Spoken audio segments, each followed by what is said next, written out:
Após completar 60 dias no governo de Novo Hamburgo, a prefeita Fátima Daut foi até a Câmara Municipal ao lado do seu secretariado e apresentou um relatório com dados e números referente à atual situação do município nas mais diversas áreas. Dentre elas, a questão patrimonial, que foi a que mais chamou a atenção da comunidade e dos vereadores. Segundo a atual administração, são mais de 20 mil itens, entre imóveis, computadores e até mesmo veículos que ainda não foram localizados e que estão listados com um termo de readequação. Não se sabe ao certo se eles estão em outros locais, se estão sucateados ou se ainda existem. E juntos, eles somam um total de 100 milhões de reais. Olá, telespectadores da Vale TV. Estamos iniciando o primeiro Conexão Política de 2017, a partir de agora apresentado por mim, Guilherme Darros, e com um novo formato, contando a partir de agora com 2 participantes no programa. Lembrando que você pode acompanhar o Conexão Política através do canal, do aplicativo para Android da Vale TV ou através do site valetvplay.com. E para falar sobre esse sumiço de mais de 20 mil itens do patrimônio da Prefeitura de Novo Hamburgo, nós estamos recebendo aqui hoje o secretário de Administração da Prefeitura, Linel Baum, e o advogado especialista em Direito Público, Luciano Neumann. Muito obrigado pela presença de vocês. Secretário, como foi feito esse levantamento durante 60 dias do governo Fátima e de que forma a Prefeitura fez esse levantamento dos itens? Bom dia aos telespectadores da Vale TV, bom dia, Guilherme. Bom, a gente iniciou esse trabalho no dia 2 de janeiro, né, com a finalidade de buscar informações e até como era feito pela administração anterior esse levantamento patrimonial. E fazendo esse levantamento, a gente constatou que existiu uma rúbrica onde que eles criaram dentro do patrimônio, que seria readequação de bens. O que é essa readequação de bens? É bens que eles não encontraram, por diversos outros motivos, colocaram ali. E esse termo começou a ser colocado a partir de que ano, mais ou menos? 2014. 2014 eles criaram esse item, né, e deixaram, mas que isso já vem ocorrendo de muitos anos atrás. Não tinha isso aí. Se deixava simplesmente, não tinha localização dos bens. Hoje eles criaram essa palavra, readequação dos bens. Na verdade, o que é o inventário? O inventário é para te buscar, fazer um levantamento, na verdade, de todo o patrimônio dos bens, comprovando a sua existência física.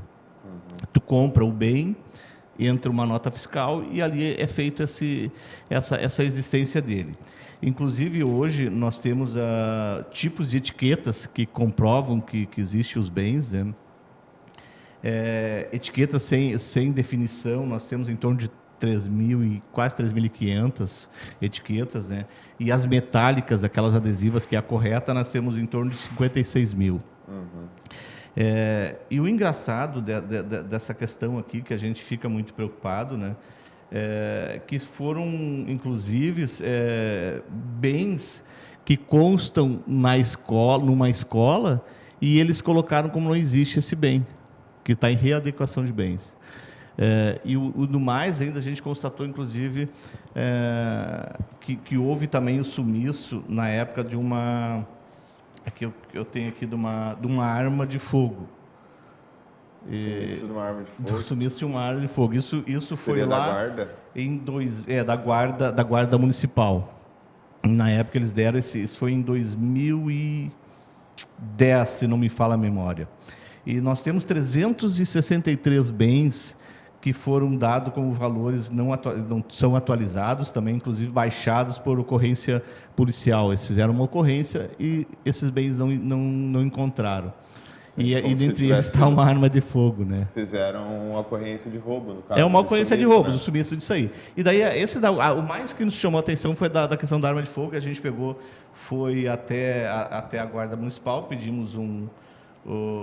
pedimos explicação, até inclusive nessa próxima gestão, e tem lá uma ocorrência mencionando simplesmente o sumiço de uma arma. Não se diz o tipo, nada, mas como nós temos esse controle, a gente sabe o tipo da arma que houve esse sumiço. E nós estamos fazendo agora essa força-tarefa de buscar encontrar esses bens. São bens que vai até de ar-condicionado, balanços de escolas, coisas simples e mais complexas. Também, veículos. Né? Inclusive, nós temos até o que nos chamou muita atenção, Luciano, 140 veículos que eles não encontraram. Isso é uma coisa muito estranha, né? Eles existem por aí. Deve estar lá numa secretaria utilizando e eles não tiveram esse controle. E nós estamos fazendo e vamos ter o controle disso aí. O que nós vamos encontrar, nós vamos apurar a responsabilidade disso, né? Sim. A expectativa é até o meio do ano ou até o final do ano. A prefeita, inclusive, baixou uma portaria, né? Dando um prazo de mais ou menos 90 dias, podendo esse prazo ser prorrogado, né? A gente sabe disso, Guilherme, que é uma tarefa difícil. Inclusive municípios, acredito, próximos nossos, o que eles fazem? Eles acabam contratando uma auditoria, que fica mais fácil, eles não precisam envolver funcionário. E nós vamos envolver o funcionário, que eles vão ter que fazer uma força-tarefa extra, né? Além do que eles estão fazendo, eles vão ter que se dedicar a buscar esses bens. Sim. Doutor Luciano, que tipo de penalidade pode sofrer os gestores anteriores, que seriam os responsáveis, no caso, por esse descontrole? E, na verdade, quem seria o responsável? O próprio prefeito ou, no caso, um diretor de patrimônio responsável por esse setor? Bom dia, telespectadores da Vale TV. Bom dia, Guilherme. Bom dia, Linel. É um prazer estar aqui, agradeço o convite.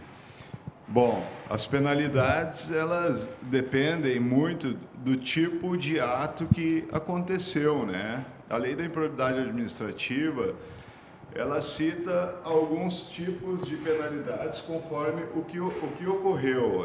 Se houve um enriquecimento ilícito, um prejuízo ao erário ou infração a princípios da administração. Tá? Estou falando basicamente dos artigos 9º, 10 e 11 da Lei da Improbidade Administrativa. Tá? O artigo 9º fala em enriquecimento ilícito. Então, seria alguém que auferiu alguma vantagem que se enriqueceu em função dessa vantagem, né?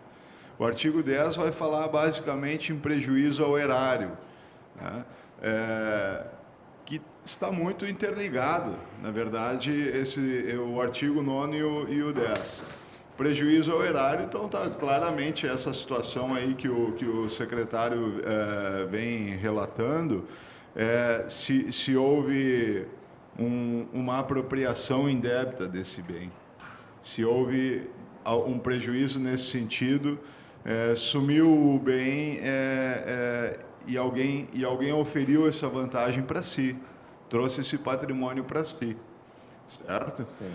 E em relação a princípios, aí seria qualquer questão de improbidade que tenha que ter um ato doloso. Né?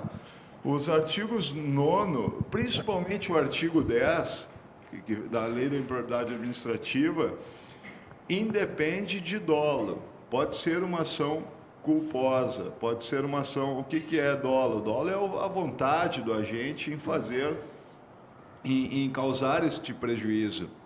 Né? Sumiu com a arma, por exemplo, e vendeu a arma. Obviamente que ele vendeu um patrimônio público, né, Guilherme? Então, ele teve causou um prejuízo ao erário e é óbvio que ele precisa ser responsabilizado. Tá?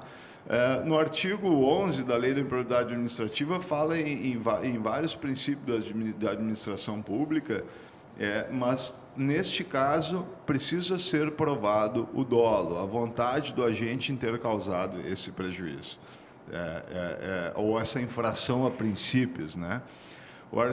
Já esse artigo 10, se provado prejuízo ao erário, não importa se houve intenção ou não. Causando prejuízo, vai ser responsabilizado. Quem vai ser responsabilizado neste caso? Normalmente, a pessoa que se envolveu diretamente naquele ato. Tá?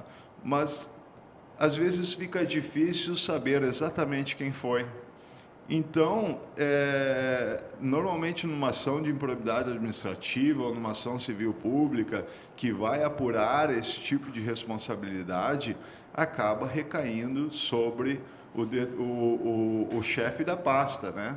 O secretário vinculado àquela pasta que deveria prestar item, contas, né? Sim. Tá?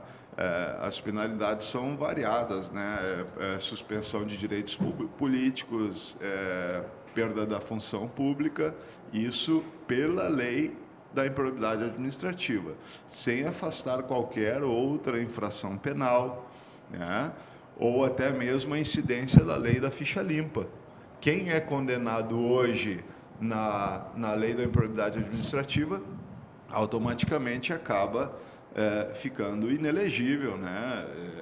Incide a lei da ficha limpa por 8 anos, certo? Quer ver, Guilherme, um outro item engraçado na questão que colocaram que foi furtado também um bem, né? E ele consta numa escola, consta no patrimônio da escola. Sim. Não se sabe se recuperou esse bem e não deu baixa da questão do roubo, né? São diversos itens que estão assim, que consta como furtado, mas realmente foi encontrado em algum lugar numa escola, né? Nesse caso aí, né? São mais de 20 mil itens, né? São mais de 20 mil itens. E um prejuízo de talvez 100 milhões? Isso é não reajustado, é um prejuízo original do valor, né? Que se coloca, sim, né? Isso teria que ver a questão do reajustado dos valores atuais de hoje, mas a gente acredita que boa parte a gente consiga encontrar, que isso, sim, realmente...